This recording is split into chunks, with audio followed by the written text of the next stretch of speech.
আজকের উপাসনা পর্ব শুরু করছি। রুদ্রাষ্টাধ্যায়ী প্রথম অধ্যায়।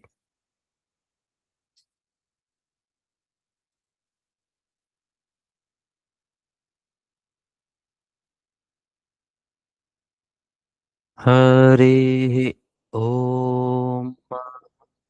গণানাং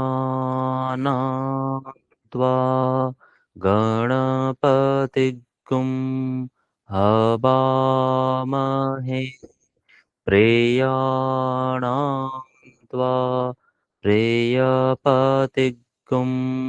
हवामहे निधीनां त्वा निधिपतिगुं हवामहे वसो मम आहमजानिगर्भधमा त्वमजासि गर्भदम्मा गायत्रे दृष्टुप् जगत्य नष्टुप् पङ्क्त्या सह बृहत्युष्णीहा ककुप्सूचिभिः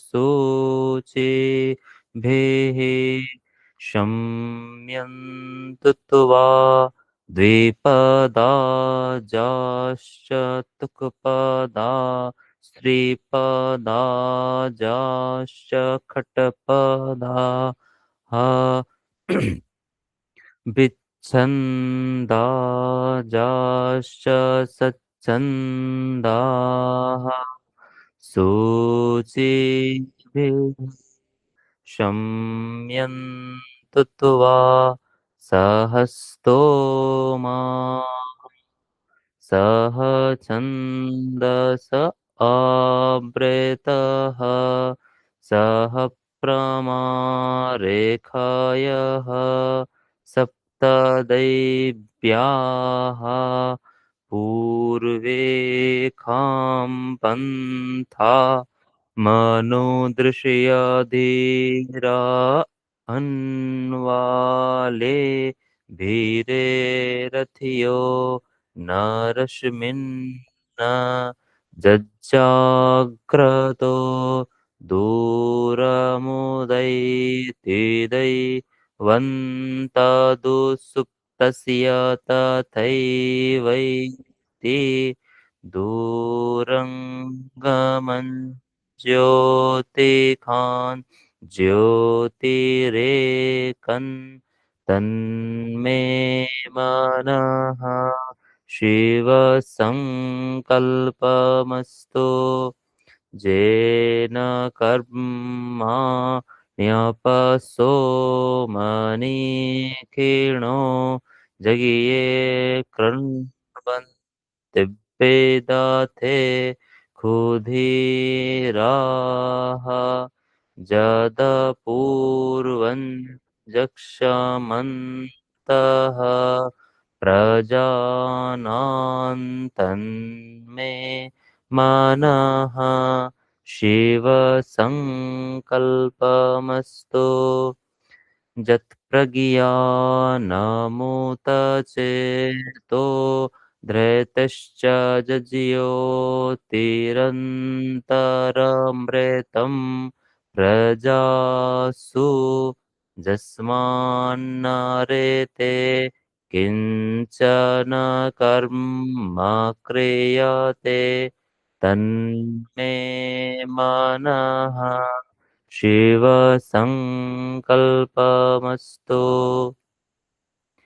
जेनेदं भूतं भुवनं भविष्यत् परिग्रही तममृते न सर्वं जेन जगियस्तायते सप्तहोता तन्मे मनः शिवसङ्कल्पमस्तु यस्मिन् रेचः सामजजुगुंखि यस्मिन् प्रतिष्ठिता रथनाभा विवाराः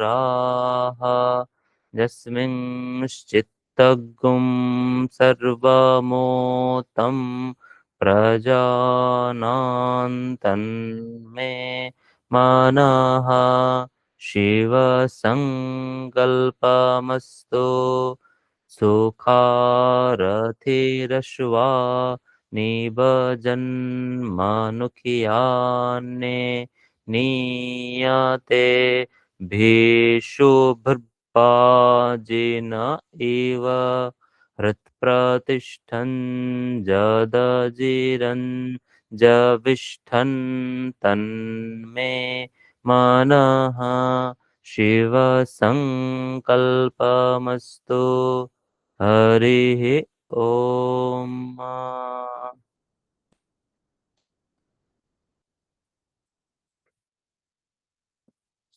শ্রীমদ্ ভগবদ গীতা ষষ্ঠ অধ্যায় 16 নম্বর শ্লোক থেকে।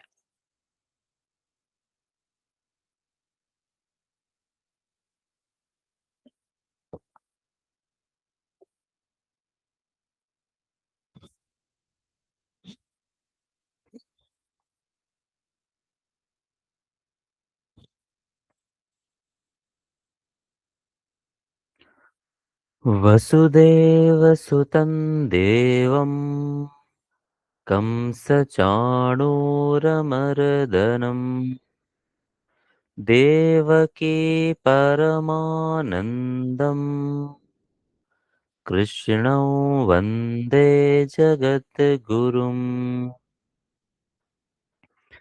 नात्यश्नतस्तु योगोऽस्ति न चैकान्तमनश्नतः न चातिस्वप्नशीलस्य जाग्रतो नैव चार्जुन। युक्ताहारविहारस्य युक्तचेष्टस्य कर्मसु युक्तस्वप्नावबोधस्य योगो भवति दुःखः। यदा विनियतं चित्तम् आत्मन्येवावतिष्ठते निःस्पृहः सर्वकामेभ्यो युक्त इत्युच्यते तदा। यथा दीपो निवातस्थो नेङ्गते सोपमा स्मृता योगिनो यतचित्तस्य युञ्जतो योगमात्मनः। यत्रो परमते चित्तं निरुद्धं योगसेवया यत्र चैवात्मनात्मानं पश्यन्नात्मनि तुष्यति। सुखमात्यन्तिकं यत्तत् बुद्धिग्राह्यमतीन्द्रियम् वेत्ति यत्र न चैवायं स्थितश्चलति तत्त्वतः। यल्लब्ध्वा चापरं लाभं मन्यते नाधिकं ततः। यस्मिन् स्थितो न दुःखेन गुरुणापि विचाल्यते तं विद्या दुःखसंयोग वियोगं योगसंज्ञितम्।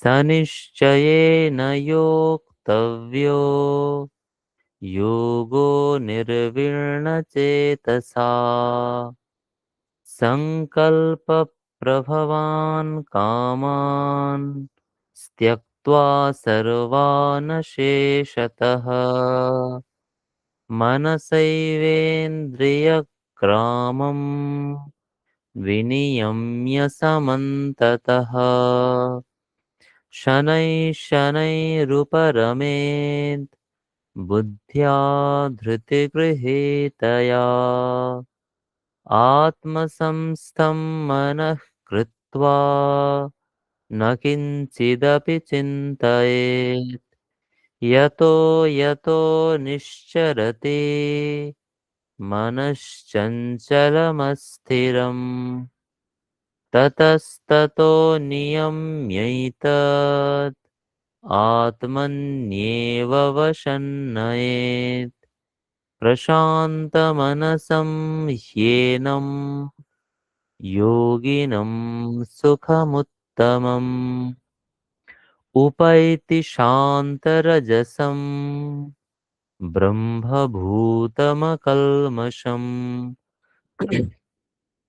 युञ्जन्नेवं सदात्मानं योगी विगतकल्मषः सुखेन ब्रह्मसंस्पर्शम् अत्यन्तं सुखमश्नुते सर्वभूतस्थमात्मानं सर्वभूतानि चात्मनि ईक्षते योगयुक्तात्मा सर्वत्र समदर्शनः यो मां पश्यति सर्वत्र सर्वं च मयि पश्यति तस्याहं न प्रणश्यामि स च मे न प्रणश्यति सर्वभूतस्थितं यो मां भजत्येकत्वमास्थितः सर्वथा वर्तमानोऽपि स योगी मयि वर्तते आत्मौपम्येन सर्वत्र समं पश्यति योऽर्जुन सुखं वा यदि वा दुःखं स योगी परमो मतः।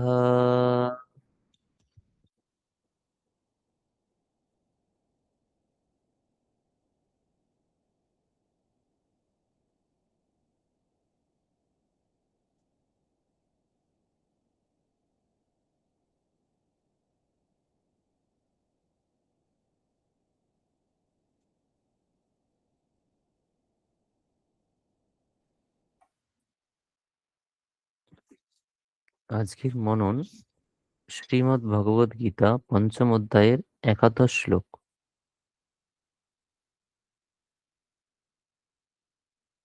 कायेन मनसा बुद्ध्या केवलैरिन्द्रियैरपि योगिनः कर्म कुर्वन्ति सङ्गं त्यक्त्वात्मशुद्धये कायेन मनसा बुद्ध्या केवलैरिन्द्रियैरपि योगिनः कर्म कुर्वन्ति सङ्गं त्यक्त्वात्मशुद्धये। শ্লোকটির সাধারণ অর্থ: নিষ্কাম কর্মযোগী ইন্দ্রিয়, মন, বুদ্ধি এবং শরীরের প্রতি মমত্ব বুদ্ধি রহিত হয়ে আসক্তি ত্যাগ করে চিত্তশুদ্ধির নিমিত্ত কর্ম করেন। আমরা যদি প্রসঙ্গ অনুসরণ করি তাহলে আমাদের প্রসঙ্গ চলছিল জ্ঞানযোগ অর্থাৎ কর্মত্যাগ এবং কর্মযোগ, নিষ্কাম কর্মযোগ, তার মধ্যে কোনটা শ্রেষ্ঠ, কোনটা নিঃশ্রেয়সকর, এটা অর্জুন ভগবানকে জিজ্ঞেস করেছিলেন। তার উত্তরে ভগবান নিষ্কাম কর্মযোগী যে শ্রেষ্ঠ সেটা বলেছেন।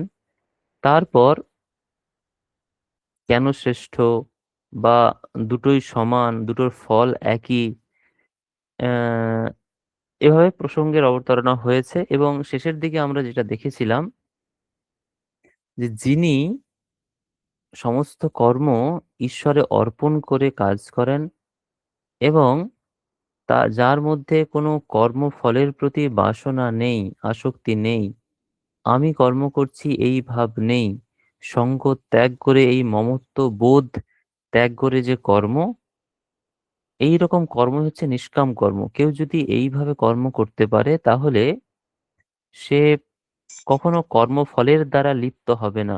যেমন পদ্ম পাতায় জল পড়লেও জল সেই পদ্ম পাতাকে স্পর্শ করতে পারে না, ঠিক সেই রকমই যোগীরাও যদি কর্ম করে, মানে কর্মযোগীরা যদি নিষ্কাম ভাবে কর্ম করে, ঈশ্বর অর্পণ বুদ্ধিতে কর্ম করে, তাহলে কর্মফল তাকে স্পর্শ করতে পারে না। এই প্রসঙ্গেই আমাদের বর্তমান শ্লোকটির অবতারণা, যোগীরা কিভাবে কাজ করবে, যোগীরা কিভাবে কাজ করলে তাদের মন শুদ্ধ হবে এবং কর্মফল তাকে স্পর্শ করতে পারবে না, সেই প্রসঙ্গেই বলা হচ্ছে কায়েন মনসা বুদ্ধিয়া কেবলাই ইন্দ্রিয়াই অপি। কায় মানে শরীর, মনসা মানে মন, মনের দ্বারা, বুদ্ধিয়া মানে বুদ্ধির দ্বারা, কেবলাই হি ইন্দ্রিয়াই অপি এবং অন্যান্য যে সমস্ত ইন্দ্রিয়, সেই ইন্দ্রিয়গুলির দ্বারা। কেবল শব্দের অর্থ এখানে এই মমত্ব ত্যাগ করে। মমত্ব মানে হচ্ছে এই যে মম, মম মানে আমার, সেই আমার বুদ্ধি, আমি করছি এই বুদ্ধি ত্যাগ করে, সবগুলোর সঙ্গেই এটা অন্যয় হবে, অর্থাৎ আমার সঙ্গে আমি কাজ করছি এই মমত্ববোধ ত্যাগ করে যদি আমি শারীরিক, মানসিক, বৌদ্ধিক এবং ইন্দ্রিয় দিয়ে যে সমস্ত কর্ম করছি, সেই কর্মগুলো করি। কিভাবে কর্ম করব? আগের শ্লোকেও হয়েছিল, এই শ্লোকেও সেই কথাই বলা হচ্ছে, যে এটা আমার কর্ম নয়, এটা ঈশ্বরের কর্ম। আমি যা কাজ করছি আমার জন্য নয়, এগুলো ঈশ্বরের কর্ম বলে আমি কর্তব্য বোধে সেই কর্মটা শুধু করছি। এটা আমার কর্ম নয়, আমি কর্ম করছি না। এই বুদ্ধিতে যদি আমরা কর্ম করি, বা যোগীরা যদি এইভাবে কর্ম করেন, যোগিনঃ কর্ম কুর্বন্তি, যোগীরা এইভাবেই কর্ম করেন। কিভাবে? সঙ্গম ত্যক্ত্বা আত্মশুদ্ধয়ে, সঙ্গ ত্যাগ করে, সঙ্গ মানে কর্মফলের সঙ্গ, কর্মফলের সঙ্গে যে সম্পর্ক, কর্মফলই ধরতে পারেন, সেই কর্মফল ত্যাগ করে আত্মশুদ্ধয়ে, আত্ম শব্দের অর্থ এখানে মন, মনের শুদ্ধির জন্য, চিত্ত শুদ্ধির জন্য তারা কর্মফল ত্যাগ করে যোগীরা কাজ করেন।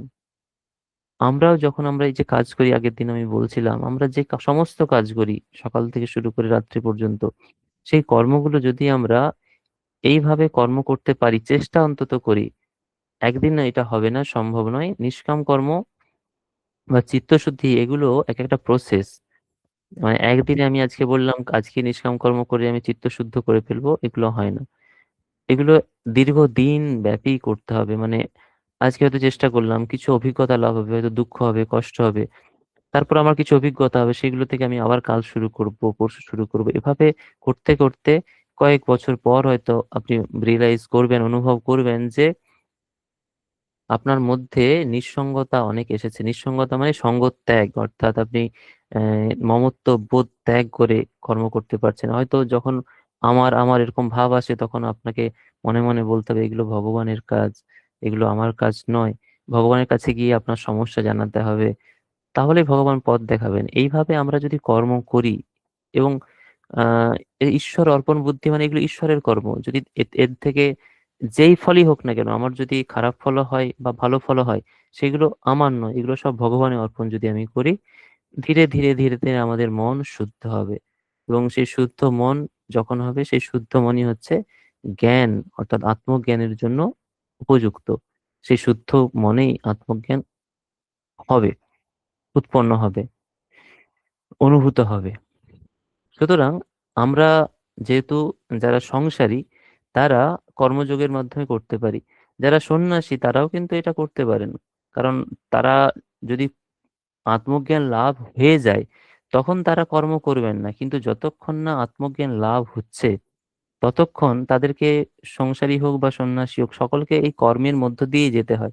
সুতরাং তারা যদি এই বুদ্ধিতে কর্ম করেন, যে আমি যা কিছু কর্ম করছি সমস্ত ঈশ্বরের জন্য কর্ম করছি, ঈশ্বর তার সমস্ত ফল ঈশ্বরে অর্পণ করছি, আমার নিজস্ব কোনো কর্ম নেই, এই মমত্ব বোধ আমি কাজ করছি এই বোধ ত্যাগ করে যদি আমরা কর্ম করতে পারি, তাহলে সেটা যে কোনো সাধকের পক্ষেই চিত্তশুদ্ধির কারণ হবে। এবং চিত্ত যখন শুদ্ধ হবে, আসলে সমস্ত সাধনের উদ্দেশ্য যদি আমরা এক কথায় বলতে চাই, এই মনকে শুদ্ধ করা। সেটা কর্মযোগ, ভক্তিযোগ, রাজযোগ, আপনি যে কোনো যোগ দিয়ে যান, যে কোনো সাধনের উপায় দিয়েই যান, চিত্ত শুদ্ধ, চিত্তকে সংযত করা, মনকে সংযত করা, একাগ্র করা, এটাই সমস্ত সাধনার উদ্দেশ্য। যদি আমরা সেটা করতে পারি, সেটা যে পথ দিয়েই করি না কেন, ভগবান দর্শন, ঈশ্বর দর্শন অবশ্যই হবে। সুতরাং আপনি আপনার পথ দিয়ে, আপনি যদি ভক্তি যোগে থাকেন, ভক্তি মার্গে, তাহলেও যে আপনি কর্মযোগ করতে পারবেন না তা নয়। ভক্তিযোগও তাই তাই বলে যে সমস্ত কিছু আমি ঈশ্বরের উপর স্মরণ করি, ঈশ্বরের উপর আহ প্রপন্নতা, মানে হচ্ছে আশ্রয় নেওয়া। যা কিছু আমার কর্ম আমি করছি, সব ঈশ্বরে অর্পণ করছি, এই বুদ্ধিতে করতে পারেন। অথবা আমার এগুলো কিছু আমি জানি না কিছু মা, সব তোমার কর্ম, এই বুদ্ধিতেও আমরা ভক্তিযোগে সেই কর্ম করতে পারি। সুতরাং আপনি যে মার্গ দিয়ে থাকুন না কেন, যে পথেই থাকুন না কেন, নিষ্কাম কর্মযোগ যদি আপনি চিত্তশুদ্ধির জন্য করেন, তাহলে আপনার চিত্ত শুদ্ধ হবে এবং সেই শুদ্ধ চিত্তে জ্ঞান উৎপন্ন হওয়ার জন্য তৈরি হবে। আমরা আমাদের মনন পর্ব আজকে এখানেই শেষ করছি।